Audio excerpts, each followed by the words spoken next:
We allow for the silly, the serious, the cool. We offer countless ways to work on your health. We keep our youth safe and teach them to keep others safe. We challenge people to want to challenge themselves. We foster creativity, guide athletes, hone passions. We allow for little minds to dream. And we'll keep doing what we do each day. Because we know that for our community, arts make life better.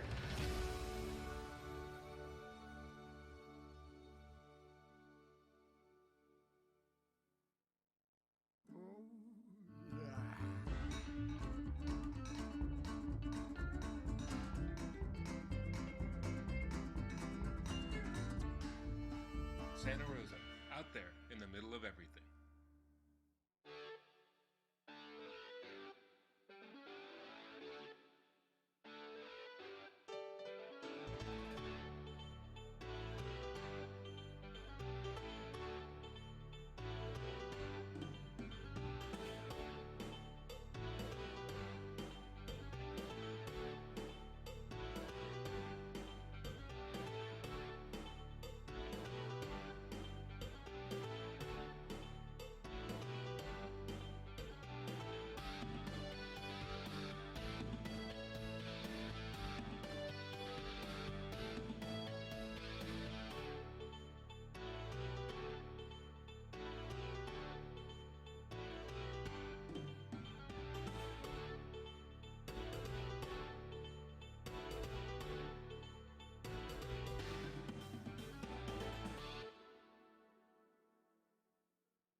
You still texting?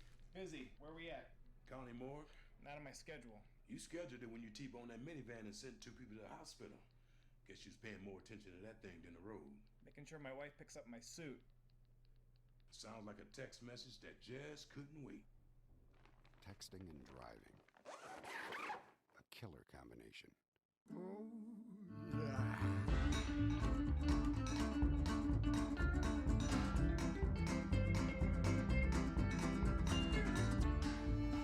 Santa Rosa, out there in the middle of everything.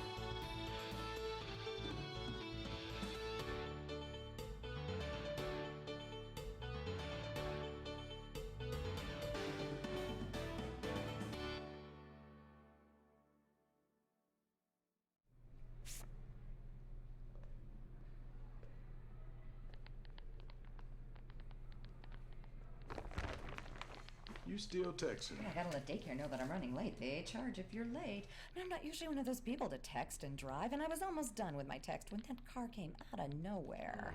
You still buried in oncoming traffic. And that text message, it never got through. One text or call could wreck it all.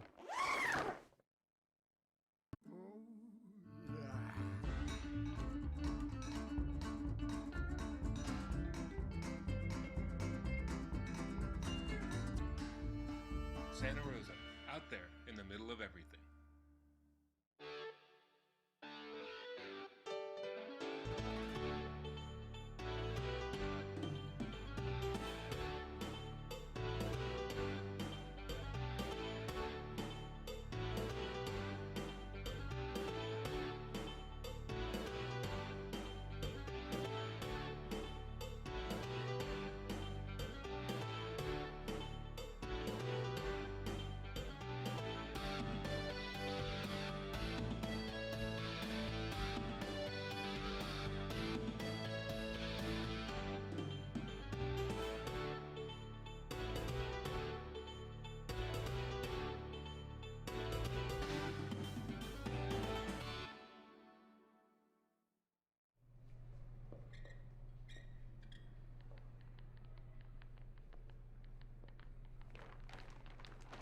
You still texting? Busy. Where we at? County morgue? Not on my schedule. You scheduled it when you T-boned that minivan and sent 2 people to the hospital. Guess you was paying more attention to that thing than the road. Making sure my wife picks up my suit. Sounds like a text message that just couldn't wait. Texting and driving. A killer combination. In recreation and parks, the days begin when the sun rises. Most of our workspaces don't have 4 walls or a desk, but there's a lot to be done to get this place up and running. It takes a big team to cover so much ground. Each space is unique, requiring its own special method of care and service. And it's of utmost importance to see that it happens each day, because our workspace is your leisure space. And it includes 950 acres of Santa Rosa. It's the parks, the trees, the fields, the trails, special gathering places, community spaces, and it belongs to everyone.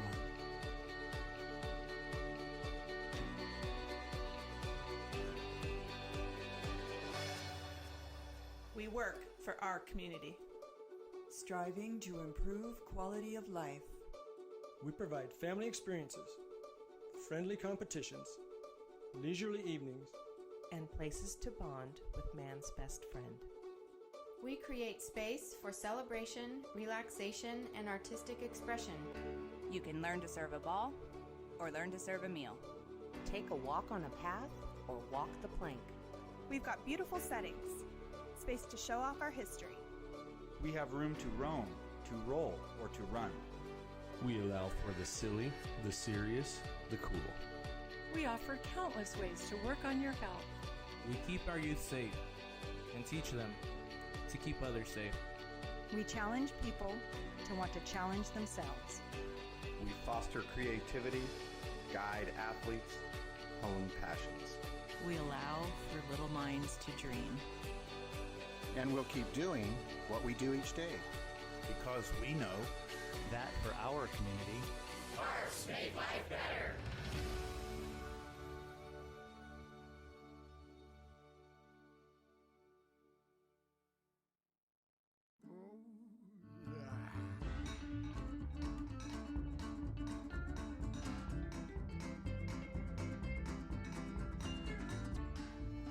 Santa Rosa, out there in the middle of everything.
You still texting? Busy. Where we at? County morgue? Not on my schedule. You scheduled it when you T-boned that minivan and sent 2 people to the hospital. Guess you was paying more attention to that thing than the road. Making sure my wife picks up my suit. Sounds like a text message that just couldn't wait.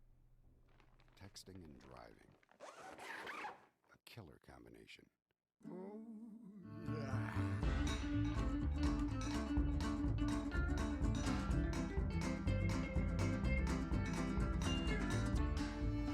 Santa Rosa, out there in the middle of everything.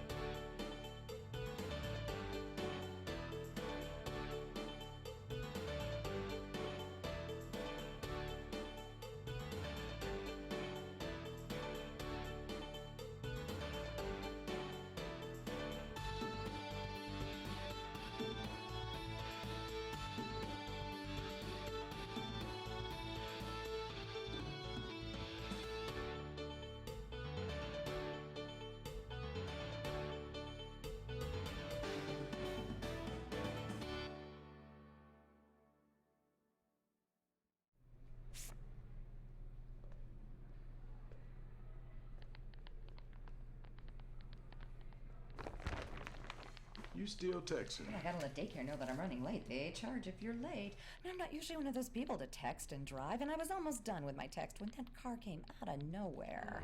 You still veered in oncoming traffic. And that text message, it never got through. One text or call could wreck it all.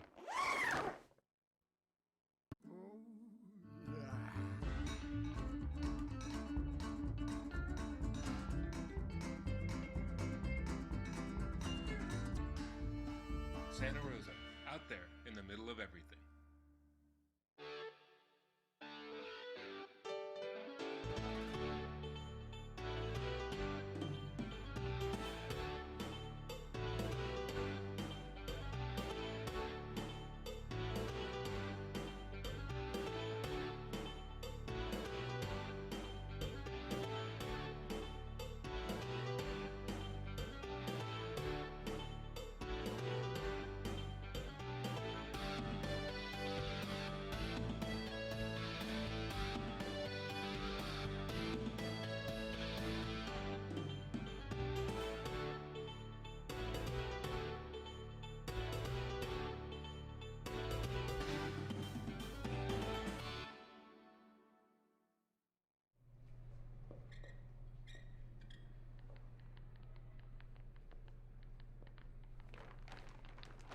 You still texting?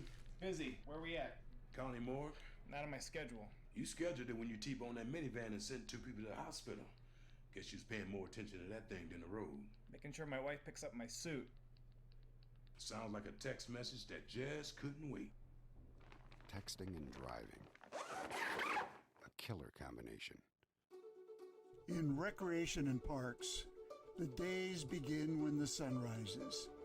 Most of our workspaces don't have 4 walls or a desk, but there's a lot to be done to get this place up and running. It takes a big team to cover so much ground.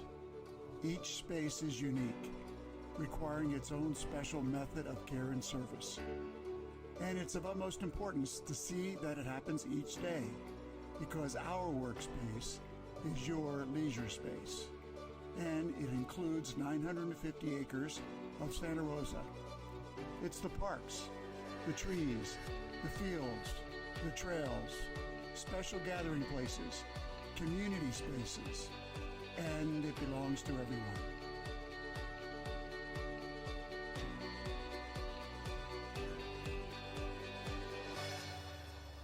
We work for our community.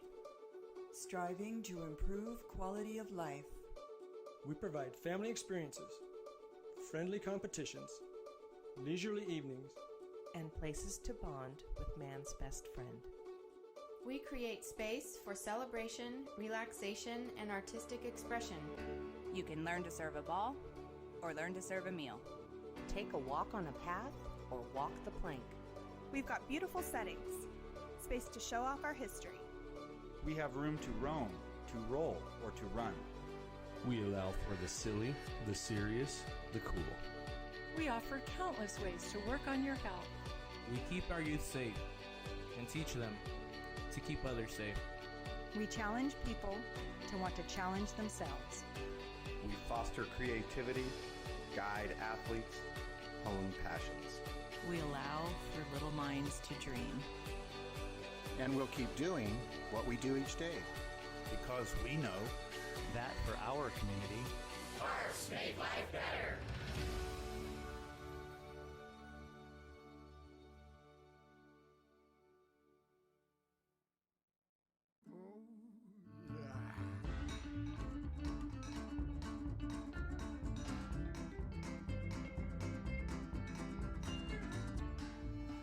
Santa Rosa, out there in the middle of everything.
still texting? Busy. Where we at? County morgue? Not on my schedule. You scheduled it when you T-boned that minivan and sent 2 people to the hospital. Guess you was paying more attention to that thing than the road. Making sure my wife picks up my suit. Sounds like a text message that just couldn't wait. Texting and driving. A killer combination.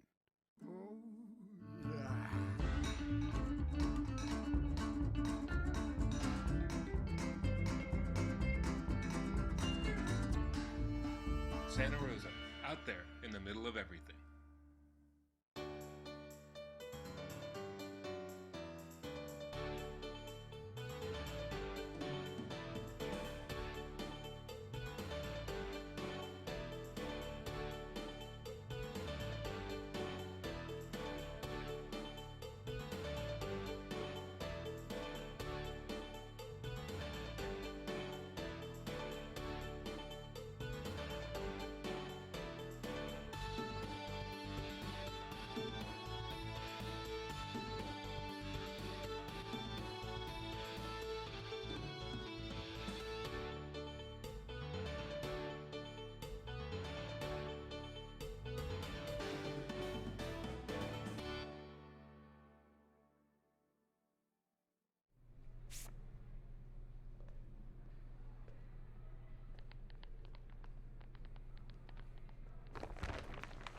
You still texting? I gotta let daycare know that I'm running late. They charge if you're late. And I'm not usually one of those people to text and drive, and I was almost done with my text when that car came out of nowhere.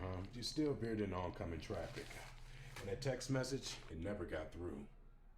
One text or call could wreck it all.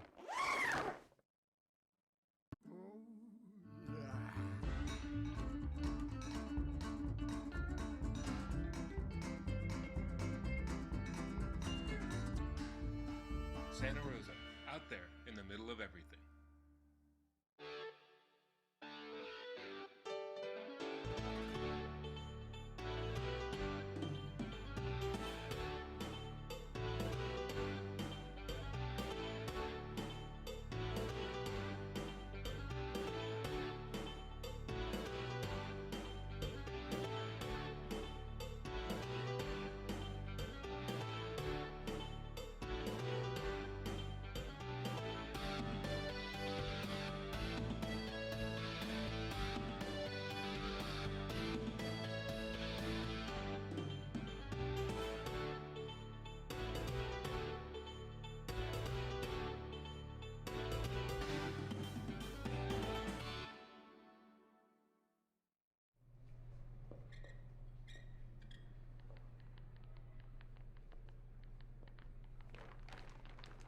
You still texting?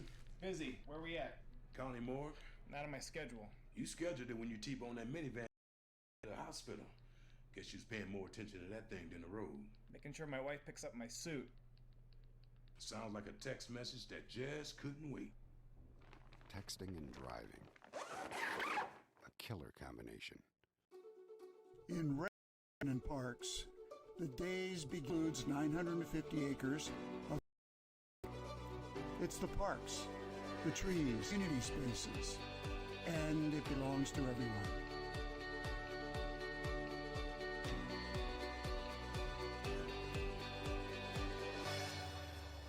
We work for our community. Striving to improve quality of life. We provide family experiences, friendly competitions, leisurely evenings, and places to bond with man's best friend. We create space for celebration, relaxation, and artistic expression. You can learn to serve a ball or learn to serve a meal. Take a walk on a path or walk the plank. We've got beautiful settings, space to show off our history. We have room to roam, to roll, or to run. We allow for the silly, the serious, the cool. We offer countless ways to work on your health.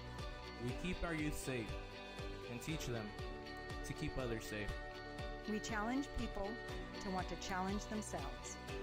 We foster creativity, guide athletes, hone passions. We allow for little minds to dream. And we'll keep doing what we do each day. Because we know that for our community, fire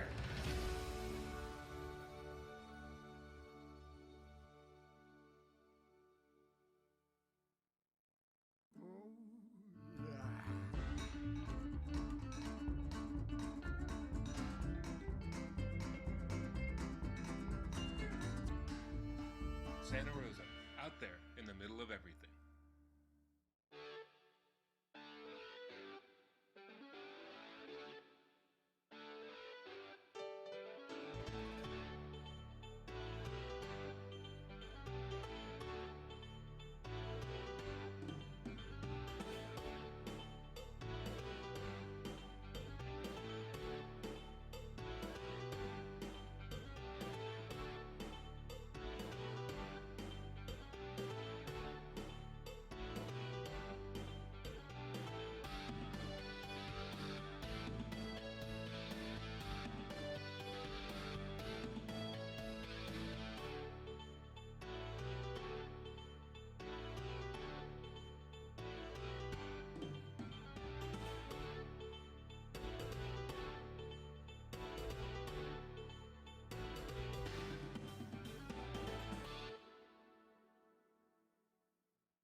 You still texting? Busy. Where we at? County morgue? Not on my schedule. You scheduled it when you T-boned that minivan and sent 2 people to the hospital. Guess you was paying more attention to that thing than the road. Making sure my wife picks up my suit. Sounds like a text message that just couldn't wait.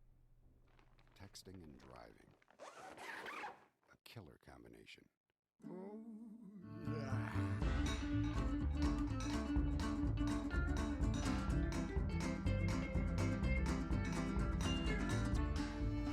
Santa Rosa, out there in the middle of everything.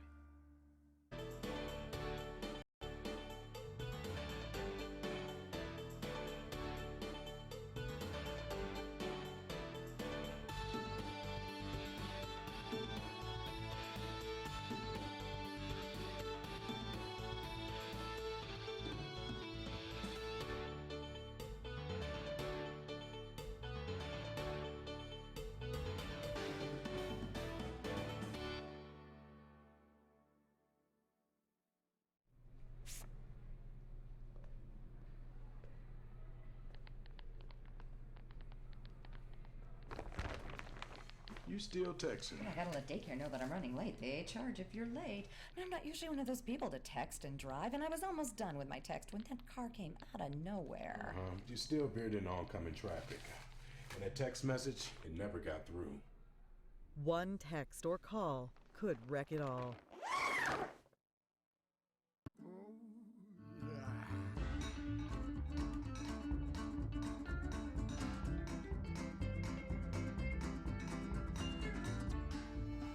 Santa Rosa, out there in the middle of everything.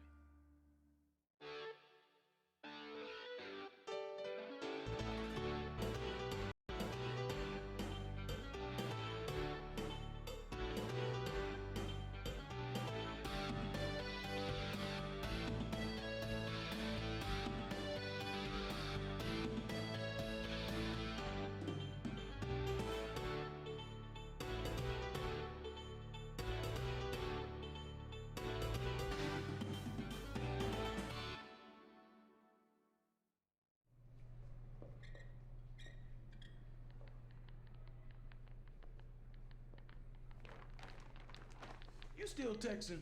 Busy. Where we at? County morgue? Not on my schedule. You scheduled it when you T-boned that minivan and sent 2 people to the hospital.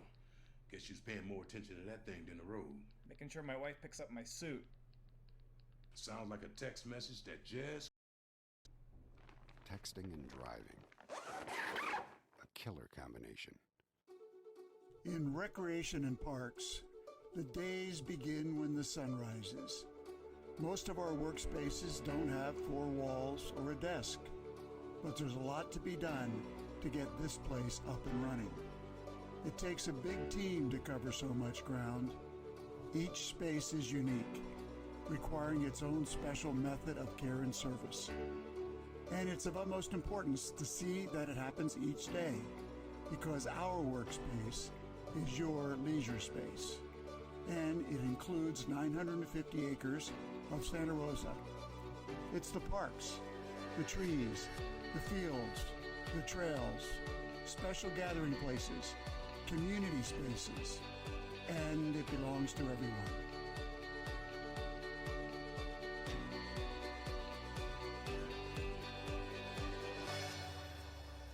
work for our community.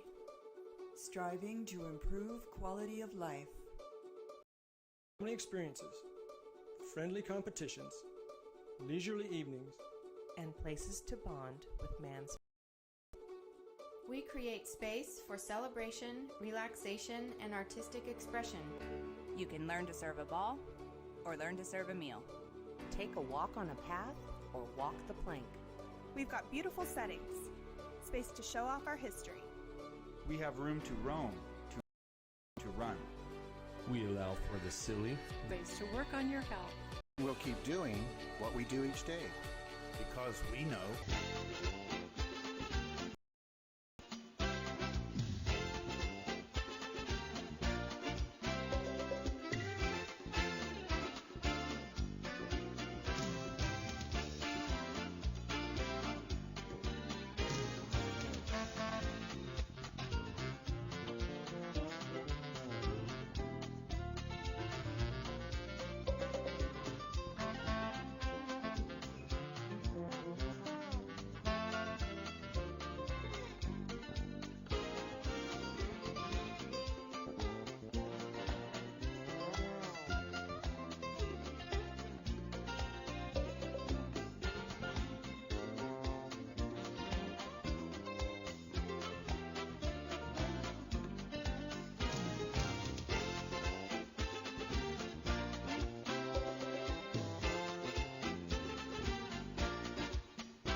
Welcome to the July 14th Santa Rosa City Council meeting. Madam Clerk, would you announce the roll, please? Let the record reflect that all council members are present. Thank you very much. And our announcement of closed sessions, Madam City Attorney. Thank you, Mayor. The council conferred with council regarding one existing litigation, which is identified in the agenda, and there is no action to report at this time. The council also met regarding one public employee performance evaluation with respect to the city manager, and there is no action to report. Thank you very much. We have no study sessions this afternoon. We have no proclamations or presentations. We have no staff briefings. We have no minutes to approve. We'll move to mayors and council members' reports. Statements of abstention. Council, any statements of abstention this evening? Mr. Mayor, I will be abstaining on item 11.1. Thank you. Great, thank you very much. Any others, council? All right, thank you. And we'll move right into reports. Mr. Schwedhelm, anything to report this afternoon? Water? Well, yes, I do. It's all about water. So I just want to give a brief recap of last Thursday's press conference at Freeman Brothers.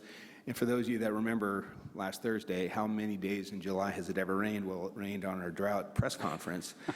Fortunately for the mayor, he was protected undercover. Those of us in the audience weren't quite so fortunate, but we did get our bucket. And I think the mayor was talking about potentially maybe calling another press conference just to see if it's going to rain. I'm planning on it, and if my luck holds, we will have some more water in the sky. The nice part about it is that that whole coalition that came together. So it's the North Bay Water Sustainability Coalition, which includes leaders from government, both city and county, business, which Sonoma Alliance and the Santa Rosa Chamber of Commerce were there. The media, the Sonoma Media Investments were there, and agriculture, all working together on this issue. So it was really groundbreaking, in my opinion. One of the things that I think Supervisor Gorse that I'd really like to emphasize, rather than pointing fingers and asking, what are you doing about it, start with yourself. What can I do to help address this drought situation, which I think is really good information for everyone. Don't point fingers, look at yourself first, and we're doing great, and we just need to continue to sustain our efforts. And as everyone's aware, Sonoma County Fair opens July 24th. And members of the Sonoma Marin Saving Water Partnership, Santa Rosa and the Sonoma County Water Agency will be hosting a new large and interactive exhibit at the fair in the Grace Pavilion. So during the 2+ week run there, please stop by there because there's a lot of water saving tips and more public education about that. Great, thank you very much. Ms. Carlstrom. Thank you, Mr. Mayor. Yesterday, I attended as our rep to the Sonoma County Transportation Authority, and I have a few updates to share with the council. I'm going to assume Councilmember Combs has more information with respect to ABAG and OBAG than I, so I will leave those out. Except to highlight that Safe Routes to School will be included in our OBAG 2 funding availability, which is exciting if we prioritize it as a community. The council may recall that a few months ago I brought before you a decision of the board to refund some of our bonds. That sale went through, which resulted in a $1.8 million savings to the taxpayer and netted an additional $15 million in revenue, which is very exciting. However, that $15 million requires a match from the state. And almost simultaneously with celebrating that $15 million, we were given the news that the state has decided that the 2016 STIP fund in its entirety will be $30 million. It used to be in excess of $1 billion. So we don't yet know what that's going to shake out. You may recall that this issue of refunding our bonds was one of the ways that one of our subcommittees sought to fill the funding gap to complete our Marin-Sonoma Narrows widening projects. So the savings will be well met, I assume. However, the $15 million additional revenue is still somewhat in the air. Some modicum of sunshine on the horizon, however, is that the governor is calling a special legislative session to deal with transportation funding, and Senator McGuire and Assemblymember Dodd will both be serving on those committees. So we will be well represented, and I trust that they will continue their effective advocacy. We were given a presentation by the Metropolitan Transportation Commission on high occupancy vehicle lane effectiveness and essentially, as we might expect, you will save about 8 minutes in your commute using HOV lanes, but from MTC's perspective, the HOV lanes are underutilized. And so the discussion ran to whether to convert those HOV lanes to toll roads. That is one option being discussed by MTC. Now, as a self-help county, there was significant discussion about several board members' opposition to this idea of asking our taxpayers to basically triple tax themselves. They've taxed themselves to build the roads and then to pay their vehicle licensing fee and then to pay to access these lanes. So no resolution on that. Just wanted to bring that discussion to your attention. We did have a discussion about the SHOP funding, which is again another acronym, state transportation funding, focusing on safety, operations, maintenance, and bridges. And the bulk of the board members have asked that we submit support to Caltrans and to the state, focusing on Highway 101 widening and addressing the very critical problem of Route 37 and its impending future. So that's my SCTA report. This is sort of unusual. Normally the city attorney, city manager would report out on a closed session, but for the general public not assembled here today. The council had an interesting conversation just a short time ago with respect to my newly announced position with PG&E, and I want to make a couple of clarifying comments with respect to that position, first and foremost, I am not a lobbyist, I am not a consultant, and I am not a specialist. It's a government relations representative. That's the position. Secondarily, and probably most importantly, I will not be operating within the city of Santa Rosa. I will not be working on Santa Rosa projects. I will not be working with Santa Rosa city staff. The government relations team that are already in place for Santa Rosa will remain, and it will not include me. So I will not be privy to those conversations, negotiations, et cetera. The council and I engaged in a robust conversation about whether and to what extent my position with PG&E may be in conflict with some of my duties and obligations as a council member, not least of which was the evaluation of our city attorney and city manager. And so the council asked, and I agreed, to seek an opinion from the FPPC, specifically with respect to those positions, as well as to an overview of the position itself within Santa Rosa. Just state for the record that the attorneys, PG&E, reviewed these conflicts extensively. The economic stimulus, not only is it cleaner, but we saved our customers $13.5 million in the last year. That's a lot of disposable income.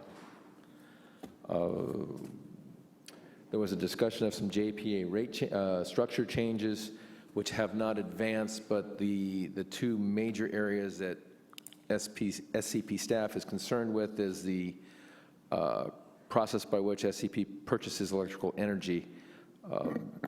Right now, it requires BOC review on energy contracts over $250,000, and that is what SCP staff considers too low a threshold because they need quicker answers, quicker response times in the energy markets. No action, no formal action. I obviously will bring it here before it goes there. I just wanted to give a heads up that that's also, that is stewing. There is some talk about restructuring the two advisory committees, but I don't believe that that will go forward. Again, no formal action there. We do have on one of the committees a new chair on the Business Operation Committee's former Public Utilities chair is now our Sonoma Clean Power Business Operations Committee chair. I'm very pleased to see that. And then there was also a discussion of rate changes being charged to Sonoma Clean Power by Pacific Gas and Electric, part of their 2016 ERRA filing. Sorry, I can't give you the acronym.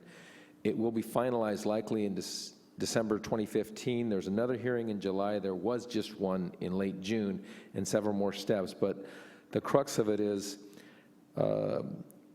there are two charges that PG&E want to increase. One is the transmission costs, which is called CAM, and another is called the PCIA charge, which is power charge indifferent adjustment, which is a charge to cover PG&E's generation costs that they say they acquired prior to a customer switch to a third party, which would be all Sonoma Clean Power customers. The numbers that staff disclosed could be an increase could be as large as 70% over their basic charge, in addition to increased transmission charges, which to me does bear better scrutiny, and Sonoma Clean Power's staff is planning on testifying in front of the Public Utilities Commission to look and protesting those, because those are substantial charges that they fail to see how transmission charges could increase so significantly in 1 year, and quite frankly, so do I. So there's more to come on that, and I will keep you informed. And then lastly, San Francisco is moving forward to a community choice. We will soon be joined by others in this. Lancaster's up and running, and Mendocino and Lake County have asked for the option to join Sonoma Clean Power. There has not been a formal response yet from Sonoma Clean Power as yet, because they wanted to complete Sonoma County. Thank you. Great, thank you. May I ask a follow-up? Sure. Can you extend thanks to Susan Brisky, who had been the chair of that committee? Is she still on that committee, and just not acting as No, chair? she is not. She is taking new employment, which precludes her from serving on the committee. Okay. So she was thanked She quite. did an excellent and job. Thank you for bringing that up. I She just did do wanna an excellent job, and it was a acknowledge her. bittersweet moment for her. Thank you. Mr. Oliveris. Nothing to report. Okay, thank you. Well, I had a question for Mr. Guyan, actually. This could be a nod or a shake of the head. Are we still not the third largest producer of affordable housing in the Bay Area? City of Santa Rosa? Do we still have that designation? Okay.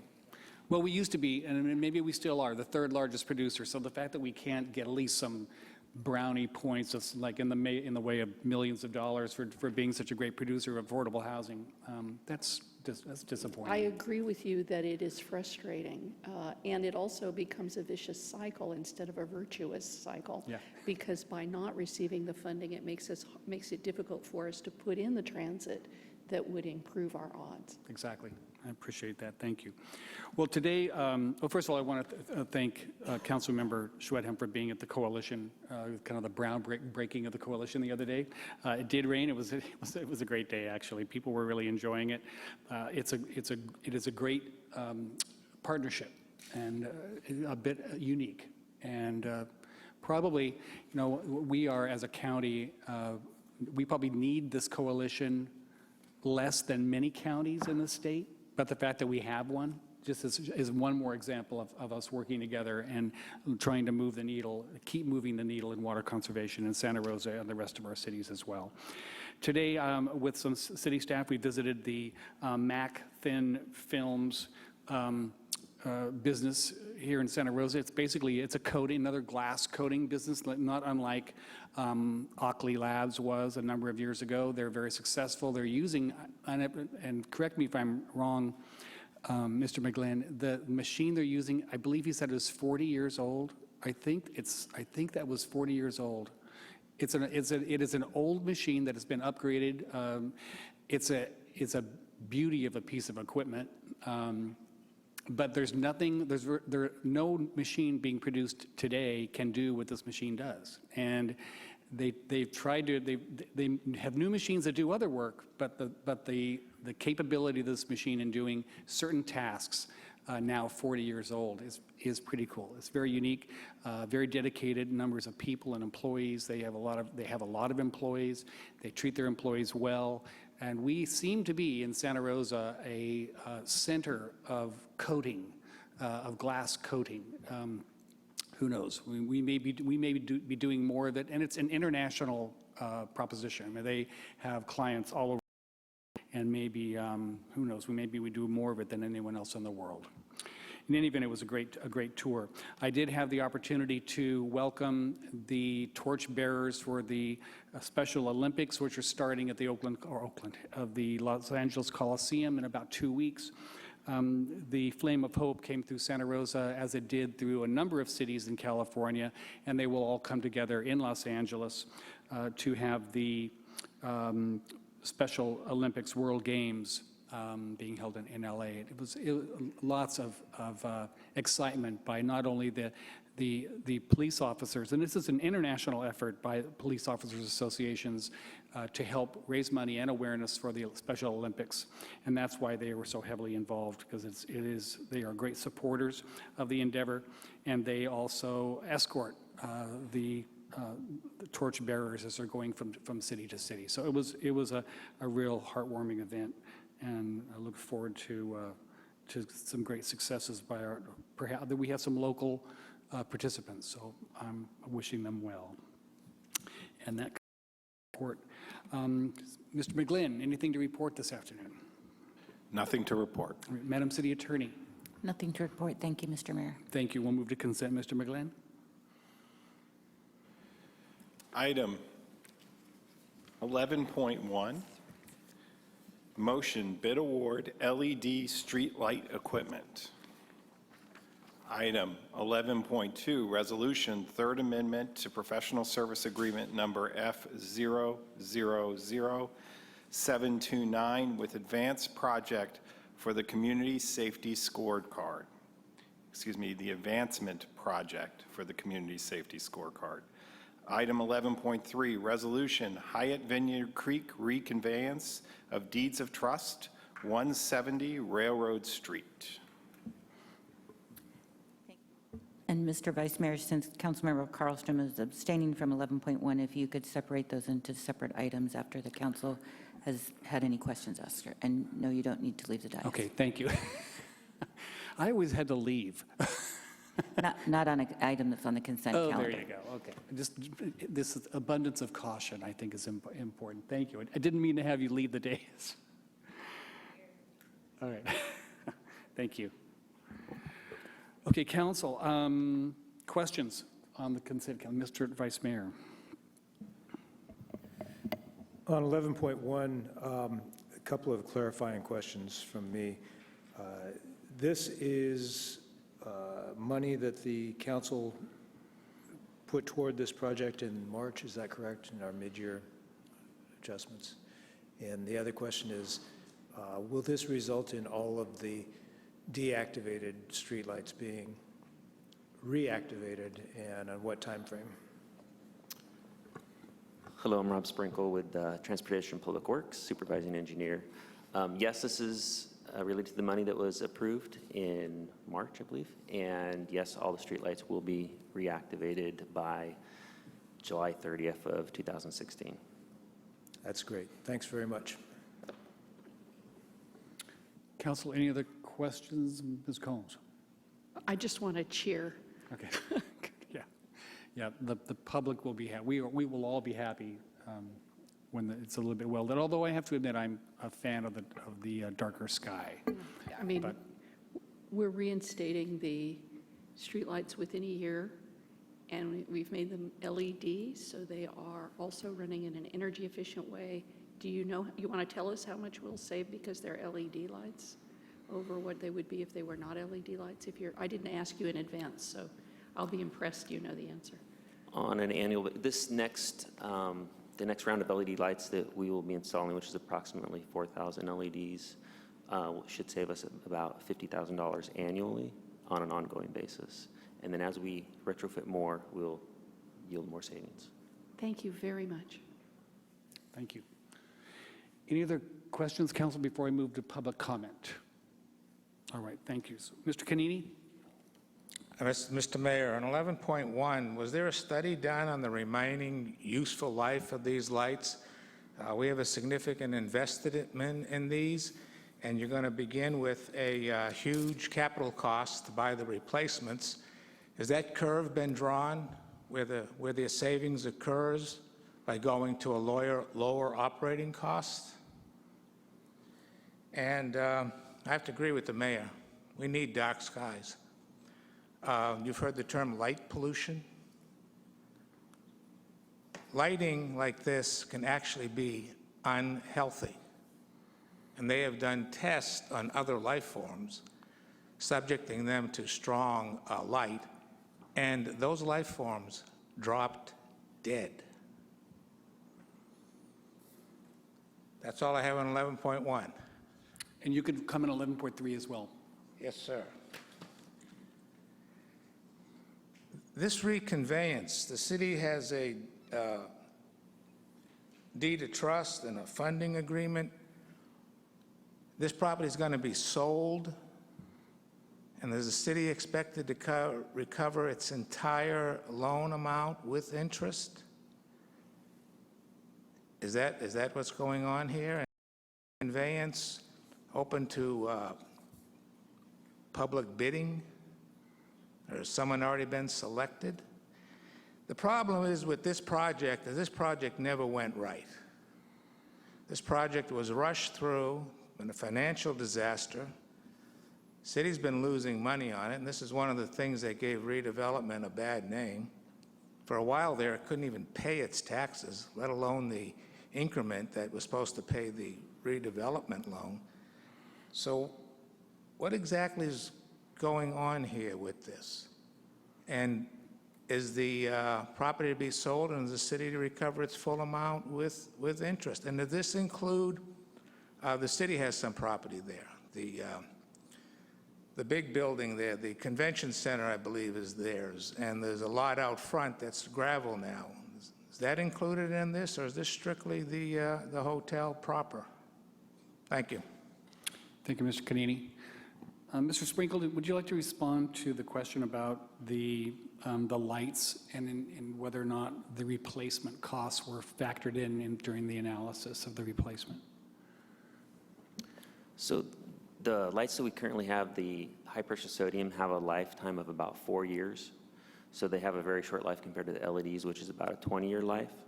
So as we're constantly replacing the high-pressure sodium lights, and it's a large maintenance endeavor.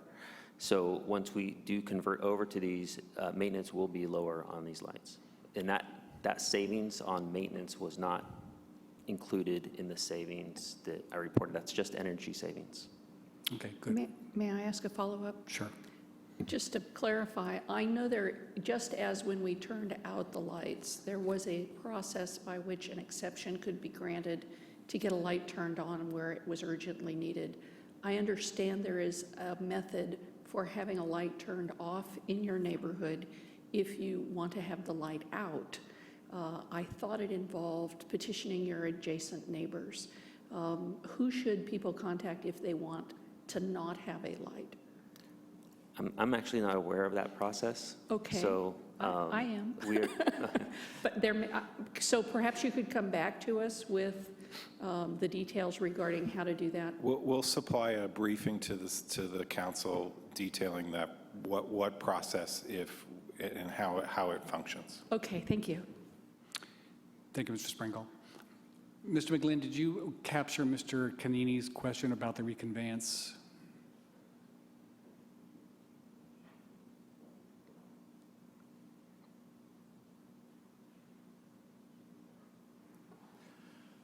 The city does expect to recover, it's actually the successor agency to the redevelopment agency of the city of Santa Rosa does expect to recover the full value. The successor agency does expect to recover the full value on the costs that were put in originally. So adding all the initial costs that the successor or former redevelopment agency put into constructing the conference center, and also the... Excuse me. Science saves America! Can I do everything for you for free? I want to go back to Cut the mics.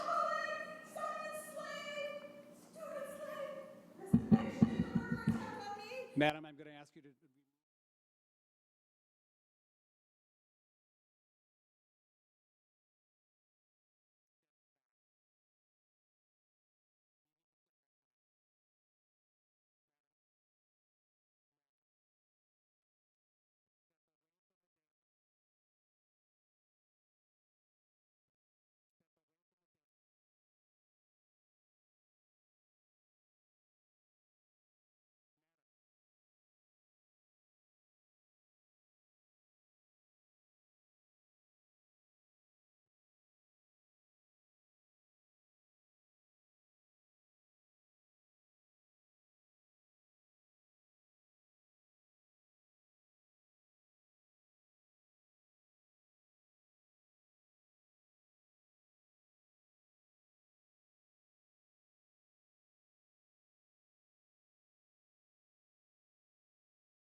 value of the property plus any costs that were put in, plus any unpaid rent due to the successor agency. Thank you very much. Any other questions or clarifications, Council, on the consent calendar? Seeing none, Mr. Vice Mayor, you have this item. Start with item 11.1. Move that item and waive further reading of the text. Thank you, and I need a second. Thank you for your second. And your votes, please, Council. And I have 6 ayes and 1 abstention. Councilmember Carlstrom abstaining. I'll now move items 11.2 and 11.3 and waive further reading of the text. Second. Thank you. And your votes, please. And we have 7 ayes. Thank you very much. Well, we cannot move to a public hearing until 5 o'clock. We can't have our standard public comment until 5:30, but I can offer public comment up to anyone who would like to address the council at this time and not wait until 5:30. If anyone would like to approach the council. If not, we are in recess until 5 o'clock. Oh, sure. Mr. Canini? Okay. Yes, but this would be normally at 5:30, so you have the option of addressing this now if you would like, as opposed to 5:30. No time like the present.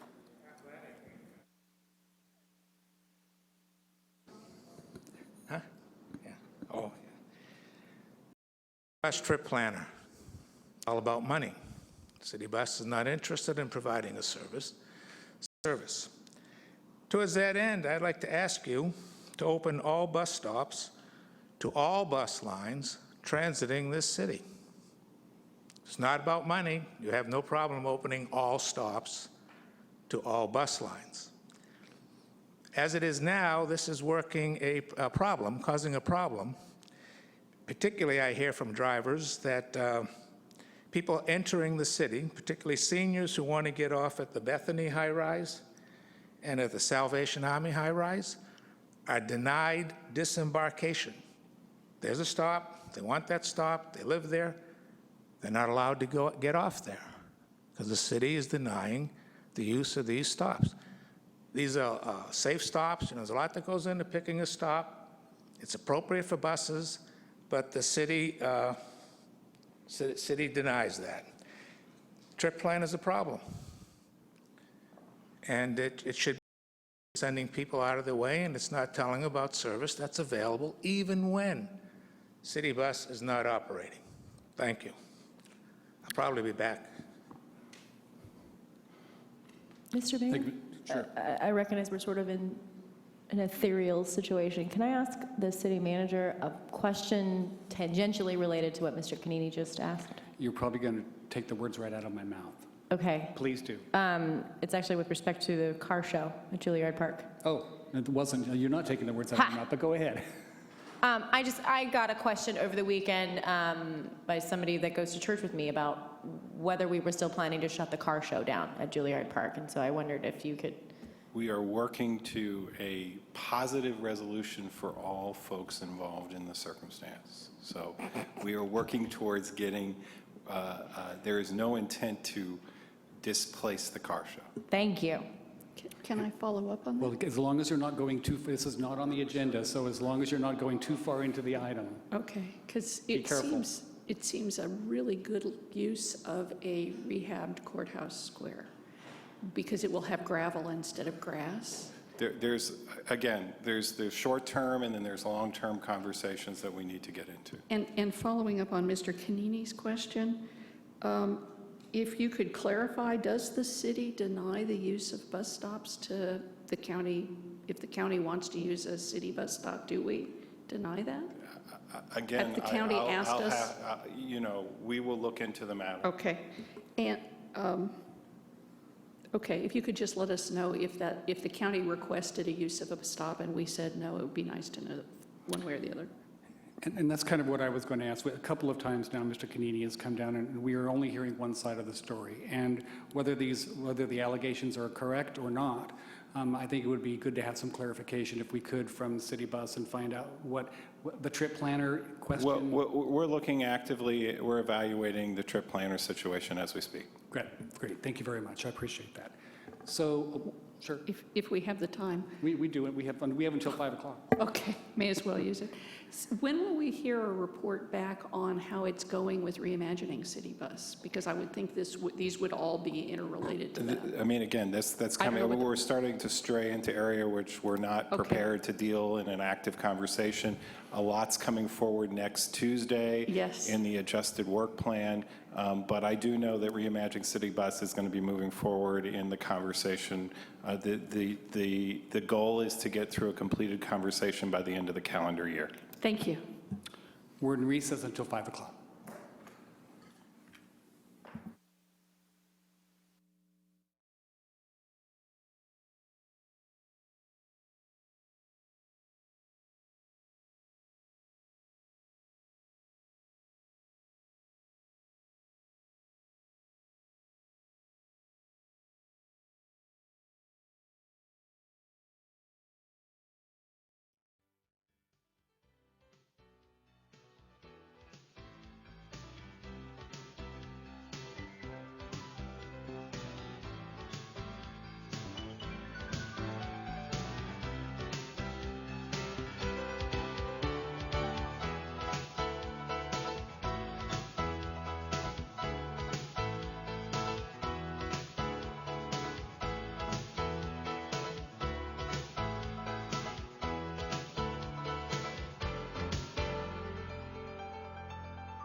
Mr. McGlynn, could you introduce our, what are we doing, our public hearing, please? Thank you. Yes. Item 14.1, public hearing, Bay Village Homes rezoning and summary right-of-way vacation. Assessors parcels numbers 036-790-032 through 036-790-052, file number MNP14-001. Susie Murray, City Planner, presenting. Thank you.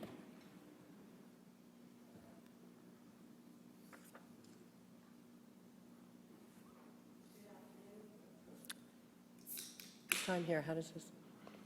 Good afternoon, Mayor Sawyer and council members. The project before you this afternoon is the Bay Village Homes subdivision. It's a proposal to subdivide a 3/4 acre parcel into 12 individual single-family lots. It involves a mitigated negative declaration, a rezoning, which will modify the existing policy statement and adopt the development plan for Bay Village Homes, a tentative map, and a design review, and a summary vacation. The summary vacation will reestablish private development rights for a 10.5-foot strip of public right-of-way along the Bay Village Avenue frontage. The property is located on the northeast corner of Bay Meadow Drive and Bay Village Avenue. The top exhibit here is an aerial view, which you can see it's undeveloped. The two photos on the bottom show you that it's generally flat. There aren't any significant trees on site.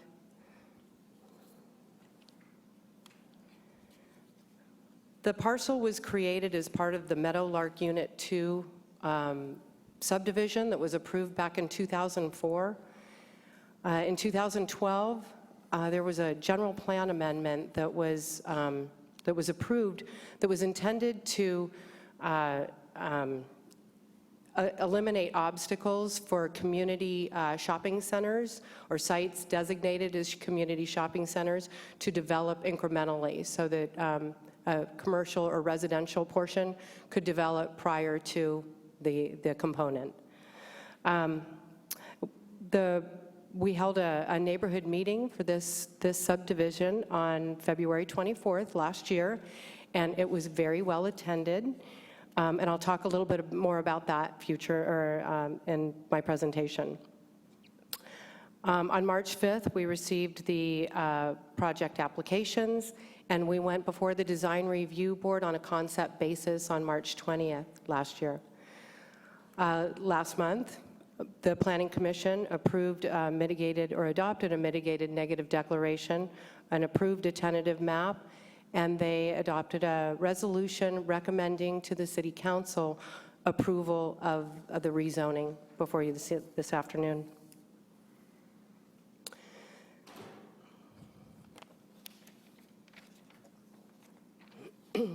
The lots range in size from 2,700 square feet to 4,000 square feet. There are the improvements include, as shown in red, a pathway that'll connect Bay Village Avenue up to future development of commercial uses to the north. They also include the sidewalk and driveway curb cuts along Bay Village Avenue, and then along Bay Meadow Drive to the west, on the western boundary. It includes improving the street to minor street standards. There are two floor plans. One is a 3-bedroom unit, about 1,400 square feet, and the other one is a 4-bedroom unit, about 1,600 square feet. And again, this project went before the Design Review Board on a concept basis, and they were generally in favor of it. Their comments were really limited to the garage roof lines and landscaping and porch. So really, those details. The general plan land use diagram designates this site, along with the commercial properties to the north of it, as a community shopping center. Excuse me. The intent of the community shopping center is to meet the shopping needs of surrounding neighborhoods, as well as provide a mix of commercial and residential uses. As I mentioned earlier, there was a general plan amendment back in 2012 that really allowed these sites be able to develop incrementally rather than all of it being developed at the same time, so long as it didn't preclude the addition of, in this case, commercial uses to the north by developing this property with residential. The project really furthers several goals of the general plan. These are three that I just wanted to highlight today. The first one, the property or the proposal develops above the mid-range development for that land use designation. Mid-range is 13. This project will develop at 15 units per acre. It also, let's see, we encourage in the general plan, we kind of encourage people to avoid adding really long stretches of fence, but due to the nature of this subdivision or the property, it's a very long, narrow property. In order to develop it, we needed to add in a backyard fence. And the developer came up with a very clever idea for a fence that would hopefully discourage graffiti. So, and then, of course, it adds in the connection that connects the neighborhood to commercial uses for pedestrians and bicyclists.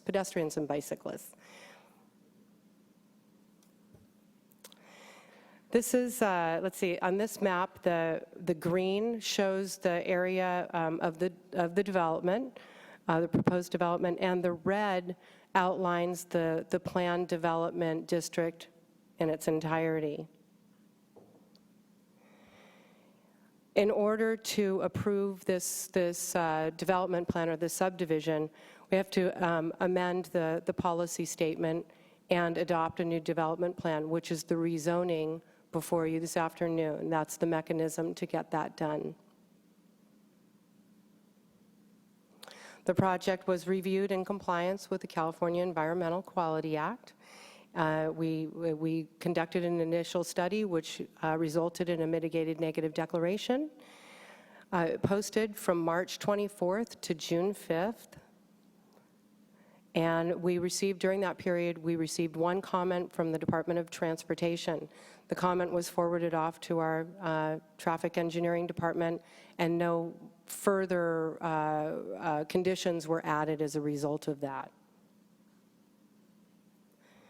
So I mentioned earlier that we had a pretty well-attended neighborhood meeting. During that neighborhood meeting, there was concern about the increased density, which is, of course, is a goal of the general plan. But the main concern really was parking in that neighborhood, and that parking has been a challenge in that neighborhood. The proposed project, it's required per the zoning code to provide 30 parking spaces, and they have provided 35. The other issue that came up, and this was actually between city departments, it was the pedestrian pathway that will connect Bay Village Avenue up to the commercial development. And those properties or those pathways, when they've been incrementally developed in the past, have really kind of left a sour taste. They've been problematic. But we came up with some ways to prevent that from being problematic, and that kind of a compromise. The improvement will be done. We will pour, or the developer will include the pathway, but the pathway will be enclosed in Lot 12's backyard.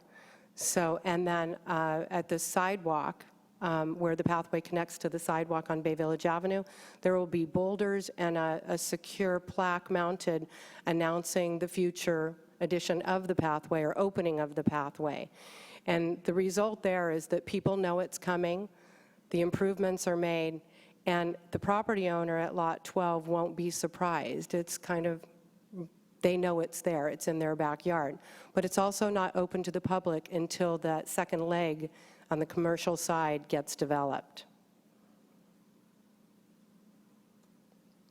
So with that, the Planning Commission and the Department of Community Development recommend that the Council introduce a rezoning ordinance to approve the changes to the plan development policy statement, and adopt the development plan to allow Bay Village Homes, the 12-lot subdivision, and approve a summary vacation for public right-of-way along the Bay Village Avenue. And I want to take the opportunity now to also point out that you were handed a revision to the attachment for the resolution of the summary of vacation. And the difference there is that the new one shows a 10.5-foot right-of-way. The one that was attached was in error. It was a 10-foot right-of-way. So I'm available for questions, and I know that the developer's also here and would like to make a presentation. Great. Thank you, Ms. Murray.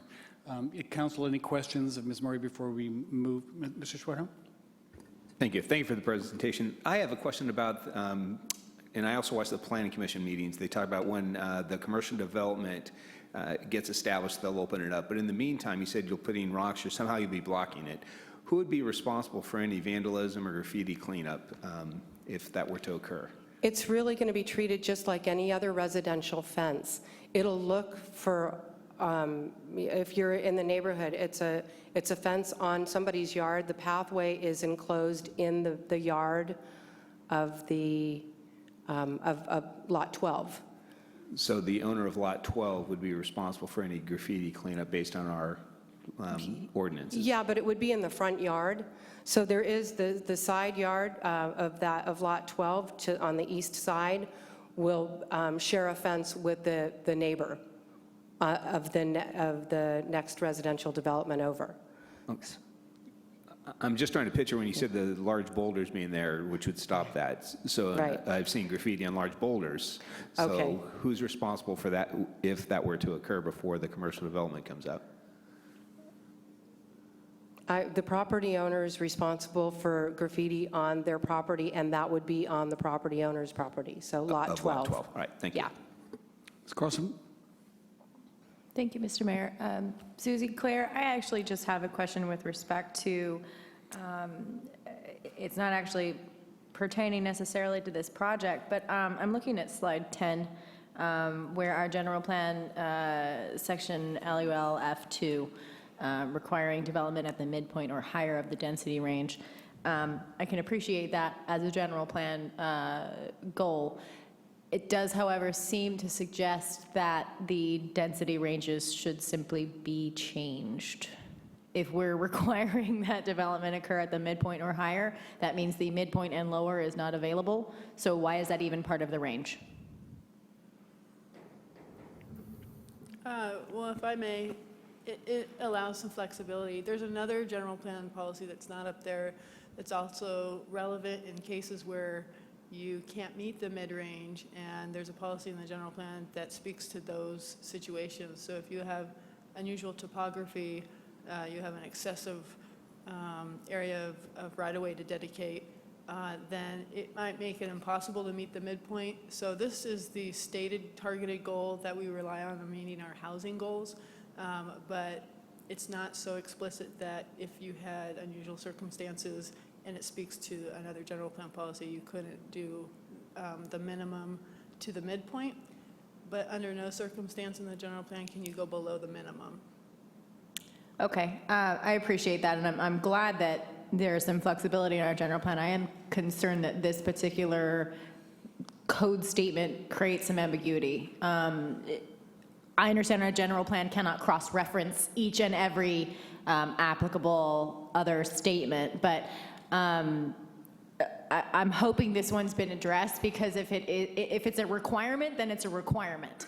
But if it's a requirement except XYZ circumstances, I feel like we should be addressing that in our general plan language to the extent that we're able to, lest we leave it open both for unpredictability for developers and ambiguity for our planning commission's interpretation.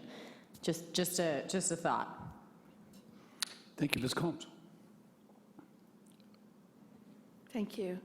I'm looking at slide 11, which is the next slide. And is this in any way related to the areas to the east or south of the project area in the red marker? Is it only the, I mean, I appreciate that the red outlines the current plan. Is this plan part of a larger plan that came through in phases? Can you explain, is there a relationship to the item, to what is to the east and to the south in this image? Well, I'm saying east and south, making assumptions about north being up. Right, and so the area that's in the red was the Meadowlark Village 2, or Unit 2 subdivision, and that was what was approved back in 2004. The area surrounding, I mean, there are several subdivisions. Okay, so these are unrelated subdivisions. They are not part of a whole phase of development. No, they were all approved on their own merits, and okay, yeah. And would in lieu fees or affordable units have been required for a development of this size? No, there are options. The HAP, what is HAP? Housing Allocation Plan, the ordinance for the city allows options for developers. The cutoff point where they start where it starts talking about, you know, how many, or 70. At 70 units, the ordinance requires developers to consider on-site development of affordable units. Okay. They can, of course, there are several options. In this case, they've opted to pay the in lieu fee. Okay. The in lieu fee is based on, because these are for sale units, it will be based on the for sale price. Or if they have not sold within a year after the final building permit, final occupancy is issued, it'll be based on market value. Okay, and So it's a percentage of that? It's 2.5%. So 2.5, the current in lieu fees, and I appreciate that this will come up in the future, is 2.5% of the sale price of a unit. Correct. My understanding, though, is that we have some discretion with this one because it's a, I see you shaking your head, but I think we can ask, because this is a discretionary item,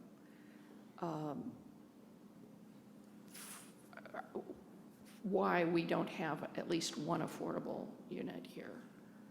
What the proposal that is before you is a residential development, and all residential development must comply, oh, excuse me, all residential development in the city of Santa Rosa must comply with our housing allocation plan ordinance. And as Susie mentioned, she's correct, there are several options available for compliance.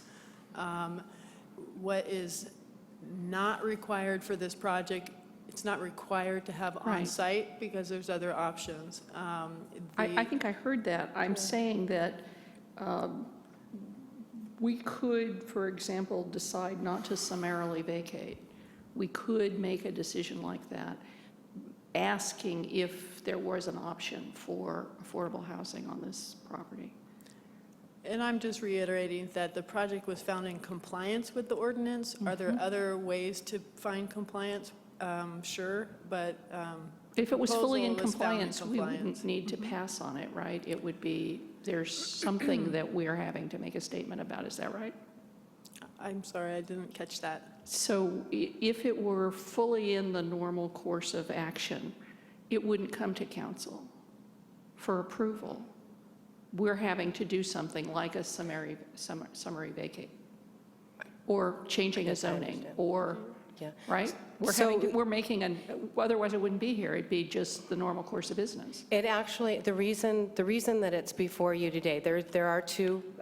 Yes, we have to pass an ordinance. The first, we have to do a resolution. But the summary vacation is I think more a city request more than the developer's request. So that kind of corrects where we received too much right-of-way for a previous development plan, and now we're giving it back so that they can assume responsibility for it, really. In terms of why we're here for the rezoning, it's because the city council has to approve has to approve the rezoning ordinances or adopt them, and the rezoning is the mechanism to modify the existing policy statements so that that site, the subject parcel, can be developed. Because Right. on the initial... So we have to take an action so Right. that it can be developed. But it's voluntary on our part. We're being asked to have discretion. Well, it may That's not why we're voting. be voluntary because you need to have your zoning to be in compliance with the general plan, and since this meets the general plan goals, I'm not sure that it's entirely discretionary, and you can't attempt to extort a requirement that's not in the ordinance. So they have an option to elect whether to pay in lieu fees or to build on site in this particular size of a development. There was a recent case that came down, and one of the things on your goals is to talk about our inclusionary housing ordinance. Yes. And so if the council wants to have a discussion about changing our ordinance to make it mandatory for sale only, there's still a limitation in the understand. courts. So you can certainly have that discussion, but based on the current ordinance, they have the option to elect one of those choices. I guess we have a document in front of us which declares that one of the ways this meets the general plan has to do with maintaining the residential nature of the surrounding neighborhood while offering a diversity in housing stock. And the issue for me here is that I don't see the diversity of housing stock. So I'm sorry, go ahead, Mr. McGlynn. For me, that would be something I would prefer not to be citing in the ordinance. And again, we can tackle that issue. I just wanted to make everyone aware that in the revised work plan that is coming next week, they're going to bring some clarities to how we're proposing to tackle some of these conversations, including the topic that's been discussed about the inclusionary ordinance and where we're going to go in that program. And so that'll be up for clarity in the revised work plan. Thank you. And I want to be clear to the property owners that this is a larger conversation that I'm using your example for, and that I don't want you to feel in some way singled out for, as our city attorney has pointed out to me, extortion. I'm certainly not intending to be extorting anyone. I want to make it clear, though, that this is a hot topic, and I think I will be asking about the adequacy of our in lieu fees and our quote about the diversity of the housing stock in future. It really concerns me when we say that's what we're for and then we don't do it. I think it's rhetorical. You don't have to answer. Mr. Vice Mayor. Thank you. I'm also going to be bringing this subject up a lot, and I don't have a law degree, but I hope it doesn't qualify as extortion for me to talk about that, and I'd rather not that we didn't start throwing words like that around when we talk about what we've decided is an important goal for this city is to create more affordable housing. We are going to have that discussion. I understand that we're not going to have it right now. But it's important, and I, for one, am going to be a lot more receptive to projects, whether they're for rent or for sale, whatever they are, if they have an affordable housing component. It's great that in lieu fees are going to be included here. I don't know what the price, do we know what the price of these homes will be? Maybe the developer can answer that a little later on, but let's just take a number out of the air like $400,000. At 2.5%, that's $10,000 per unit. We've been told before that it costs $300,000 to create an affordable unit. So we'd need 30 market rate units at $400,000 to create one affordable unit. We're not going to get to where we need to be with those kind of numbers. I do have a few questions. I understand that these are attached 2 by 2, but they're not duplexes. They'll be sold as individual units. Is that correct? Yeah, they're actually, I think maybe 0 lot line. They look like they're attached, but they're only attached by a small element on the roof, really. So there's space. There's about, I think, 5 inches of space between the homes, and I'm sure the architect could speak to that a little bit. But they are all family on single-family lots. And is there a homeowners association associated with the project? There will not be. There's no common area, No common area. so no need for a homeowners association. You mentioned the pathway will be in the backyard of Lot 12. Do you mean the side yard? Is that? It's side and backyard. It runs from the front of the parcel all the way back. It's So, along the east side of that yeah, parcel? the eastern boundary, yeah. Never mind, I saw the map.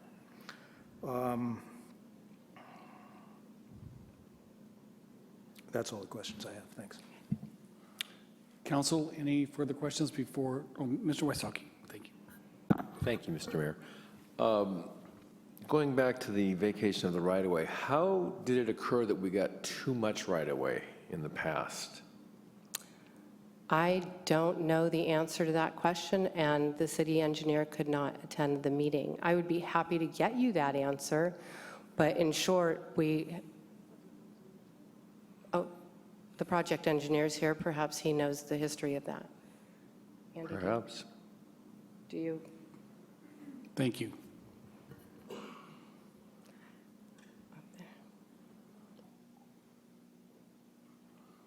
And if you can identify yourself, please. Andy Bordessa, Civil Design Consultants, 2200 Range Avenue. We're going to lift your microphone a little bit. Or you go, if you could go to the table. There you go. Sit down and relax. So back in 2004, when the Meadow Park subdivision was approved, the city standards during that day placed the right-of-way at the back edge of the public sidewalk. Currently, today, the city standards show the right-of-way near the front edge of the public sidewalk, but with the new LID stormwater treatment designs coming on board, the city is desiring the right-of-way now to be at the back of the curb so that the planter strip is then used as an LID feature, maintained on, then placing it on private property for the homeowner to maintain. So stormwater design. Stormwater design would be a major reason why? Is that what I? Yes, LID is. That's fine. Low impact I appreciate design. the excess information, but thank you, sir. I'm sorry, I didn't hear that definition of LID. But The LID is the acronym for low impact design. Thank you. Or low impact development. And I would also like to add voice to my colleagues about future affordability and perhaps the need to bring it up to code, because the numbers that were just done, it's not getting us to where we want to be. And I would hope in the future, extort is not the word we use, because that's a criminal act, and this is public policy. So that's my personal feeling. So, and I apologize for that choice of word. That was perhaps not the best word, but exaction would be. We do have to be concerned about takings and other such exactions that are not authorized by statute. I hear you, and I also am aware that I have discretion in this, and that the pot could be sweetened. Any other questions before I open the public hearing? Actually, so if there were no more questions, perhaps we can hear from the developer if they would like to make a few state something to the council or plead with us, or whatever it is you'd like to say. I'm going to be very careful with my words. There's a toggle switch. There you go. Mayor Sawyer and members of the City Council, thank you for taking the time, your time tonight. I'd like to thank staff for a wonderful presentation. I really don't have a follow-up presentation because Ms. Murray did such a good job. I am available. The project engineer, architect, and our project planner are available for questions. And your name for the record? I'm sorry, Daniel Morgan. Thank you. Any questions, council? All right, thank you. Thank you. Okay, sure. Mr. Corsi. I am curious about the price that you expect to sell these units for. Currently, they will be in the high threes, low to low 400s. The market's changing every day. I can't commit, but that's what I expect them to be priced at. They are attached. They typically attached houses sell for a little bit less, and that was the design in the medium density zone. Okay. And if you get the approvals tonight, when do you expect to begin? We have some wetland issues to deal with, so that's going to drive the clock. Fortunately, the road's already in place, but we do have to deal with the wetland mitigation. There are Burke's Goldfields on the site, and there aren't any available right now. So when those come available, that'll determine when we start. Thanks. Thank you. Thank you very much. Thank you. Appreciate it. I will open the public hearing at this point and ask anyone that would like to approach the council to come down. You needn't have filled out a card, but if you could identify yourself, please, at the podium.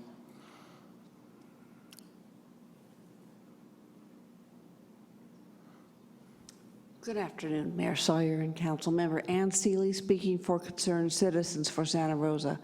As for any proposal before you for housing, I am going to ask you and the developer and the staff, how does this meet our need for affordable housing? I appreciate your questions already, but we have to make sure that every parcel of land in this city makes an opportunity for people who live here to actually, who work here to actually live here. Thank you.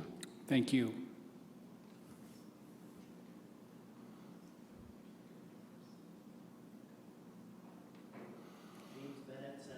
Hold on, James. We need to get your mic on.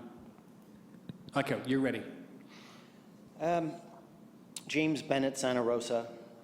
You know, very, very few people in the area really don't understand where this feverish resolve to build high-density, affordable housing is coming from. A few of us do. And it's not always affordable. Even on a rental basis, a lot of the little boxes are $2,000 a month. And with respect to housing stock, this is to make up the vast majority, if not eventually all, of our housing. And the ones that are being extorted are the taxpayers, because you people have allowed yourselves to be extorted with grant money to install this housing model that is far from organic to our needs. And at the expense of repeating myself, like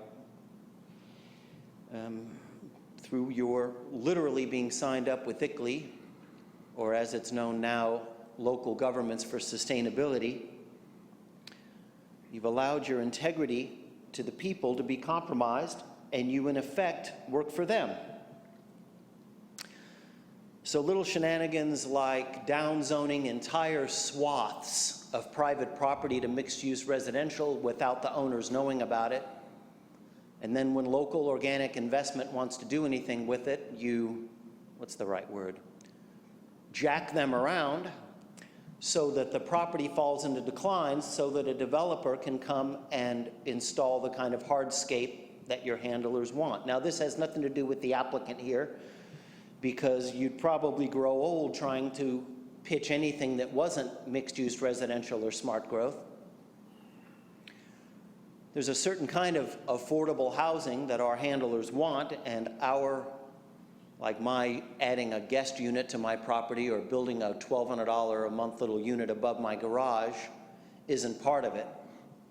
In fact, if I want to even build a deck, it might take me years, but that's different. The playing field is far from level. There's tax exemptions, streamlining CEQA and EIR, indemnification against the builder, against quality of the structures.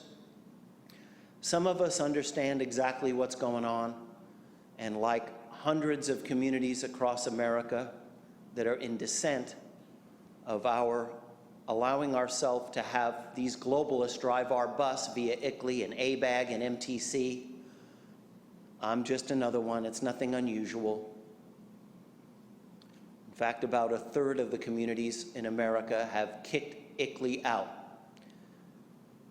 for the same kind of reasons that I cite for years on end. Thank you, Mr. Bennett. Would anyone else care to address the council at this time?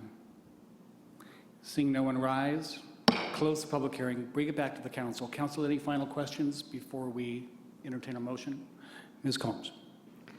Just, if you could clarify for me, I know we have a housing element that identifies sites for affordable housing. Does this in any way affect our housing element? The City of Santa Rosa has identified sites that would be supportive of affordable housing. Those are larger sites, designated medium high, and this is not one of them. Thanks. Any further questions, council? Ms. Carlstrom, you have this item.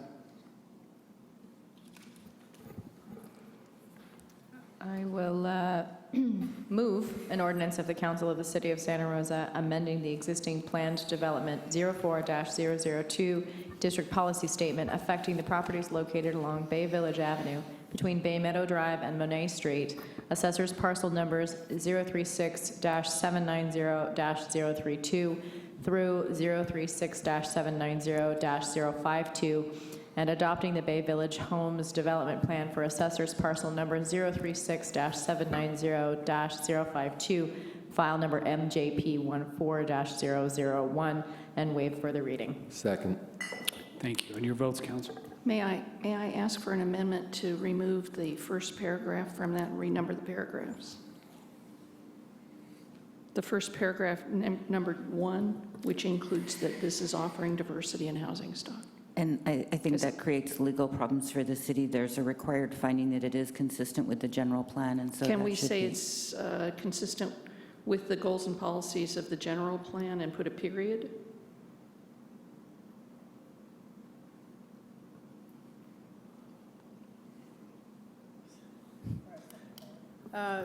My recommendation to the council is when you're making a finding such as consistency with the general plan, is not leaving it at just that statement, but justifying it, providing supportive evidence that you've made that finding, and you may suggest alternative text that follows that statement, that initial statement that it's consistent. This is the suggested text. There could be other text that does that, but my recommendation is that we have some support for that finding. Okay, so the proposed amendment is considered with the goals and policies of the general plan, semicolon, and will improve the city's bicycle and pedestrian network, or are you needing something else going from there? Well, maybe we could start by which part do you have an objection to, because diversity of housing is, somewhat of an ambiguous term, and it does provide diversity in that these are different sizes, different prices than existing prices around the neighborhood. I understand. If we could even drop the while offering diversity in housing stock, maintaining the residential nature of the surrounding neighborhood, I would be okay. Could I offer perhaps a course of action here? And I totally understand Ms. Combs' desire to make a statement about what direction we're moving in with our housing and to be consistent in our message. And we will be discussing those messages in subsequent meetings to a very high level, I believe. We'll be making a number of having a number of conversations and making a number of recommendations when it comes to our housing. What I fear that perhaps that some change in some language in this particular piece will just be lost in the archives and perhaps not be as effective as a more broader conversation about housing. And if someone wants to entertain a change, but I think that the effect of having this conversation in a different meeting at a different level with a different focus, I believe will be more effective if you'd be willing to consider that. and not move forward with it, with complicating this If I particular can piece. perhaps ask a quick question, that would striking while offering diversity in housing stock, would that be fine? Would that satisfy? Yes, that was going to be my suggestion. If you strike that language, I think that would be acceptable. That's acceptable to my That work? second. That works for me, thank you. All right, excellent. So so the Yeah, motion I'm- stands as amended. As the maker of the motion, sure. Thank you. It does engender an interesting conversation about making findings, and it's a much more global conversation than today. But I've had similar concerns in the past on projects, because if we're going to make findings, I would like the council to have made those findings, and not just to have the resolution say that we did. And I understand that there are a lot of policies and procedures and ways that we do things, but it would make me more comfortable if maybe even the council had an opportunity to discuss, when things are coming through as an amendment from the general plan, what's the basis for what a finding is, and how do we demonstrate that we did in fact make that finding? I know we've gone through the presentation, we have the facts, we have the project, we can see the map, and I'm not speaking with respect to this project, but I think it bears a fuller conversation for us at the council. So I think Gary already seconded and approved the change. Yeah, and I don't want to, and before we vote, I think that, that indeed, to some people's view, a $300,000 to $400,000 home, although not necessarily affordable to many, is indeed a part of our diversity of housing stock. When you're thinking about $1.5 million homes or mobile homes, a $300,000 house, or even in the high threes, I'm looking for a large diversity all over the board as far as housing stock. So it may be splitting hairs, but I think in some ways, to some degree, this does provide some diversity. So it just all depends on how you define it. I really want to speak up that I appreciate folks trying to build in our community. We need the housing. I agree, thank you. Okay. Appreciate that. And your votes, council. And I have 7 ayes. Thank you very much. There's also a resolution that needs to be adopted with that as well. And Ms. Carlson, do you have the resolution as well? It's 14.1, it's the resolution summarily vacating the right-of-way. I have it, it just didn't have a sticky tab on it. I will move a resolution of the Council of the City of Santa Rosa summarily vacating 10.5 feet, parens 10 foot 6 inches, close, of public right-of-way located along Bay Village Avenue, fronting assessor's parcel number 036-790-052, file number MJP14-001, and waive further reading. Second. Thank you. And your votes, council. And we have 7 ayes. Thank you very much. Mr. McGlindy, thank you. Any written communications this evening? Item 15.1, quarterly boards, commissions, and committees attendance report provided for information. Thank you very much. May I ask a question about this item? Under the Housing Authority, we have an individual who has not attended at all in one quarter, April to June, and I have a concern about that. At what point do we talk about that? I believe that the Housing Department has had some discussions with that individual who I think is having some health challenges. Okay. Enough said. Thank you. Okay. So I will now move to public comment. Anyone would care to address the council at this time? I have no cards in front of me. Seeing no one rise, we're adjourned. Thank you.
Santa Rosa, out there in the middle of everything.